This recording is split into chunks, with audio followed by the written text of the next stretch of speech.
Il vertice del 7 settembre convocato a Palazzo dei Giganti era stato caricato di attese per conoscere il futuro del Ponte Morandi, quello di Agrigento ovviamente.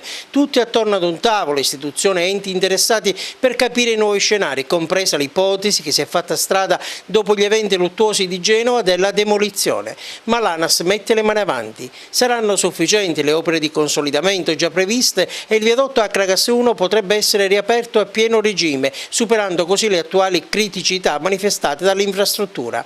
La società ha fatto una rapida sintesi dell'ultimo anno e mezzo di eventi. Nel mese di febbraio 2017 sono stati eseguiti i primi interventi di protezione dei punti scoperti in corrispondenza dei cavi corrosi, al fine di limitare l'esposizione degli agenti atmosferici e dunque il progredire della corrosione.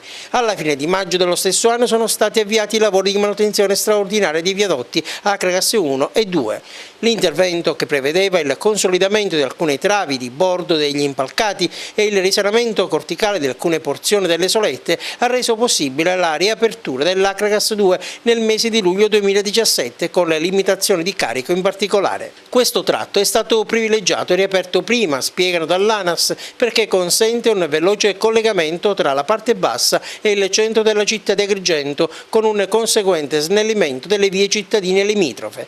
In quel contesto comunque furono realizzati anche i primi interventi di ripristino e rinforzo di 3 campate del viadotto Acragas 1. Adesso è in fase di completamento il progetto relativo agli interventi di consolidamento di fondazioni, pile e impalcato di entrambi i viadotti. Sono in fase di ultimazione le procedure di gara, fa sapere l'ANAS, in regime di accordo quadro, finalizzata alla realizzazione degli interventi programmati per un investimento complessivo di circa 30 milioni di euro.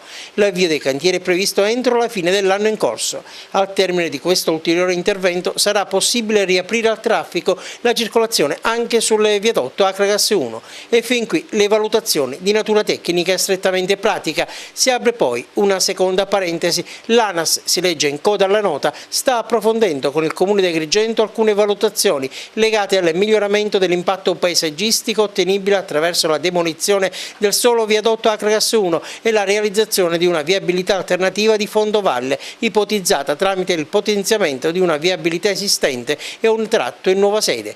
Quindi la questione finisce sul terreno paesaggistico e l'ANAS avverte: il piano alternativo, cioè la demolizione e potenziamento di strutture esistenti, comporterebbe un modesto allungamento del percorso e qualche incertezza sui tempi di autorizzazione del tratto di nuova realizzazione.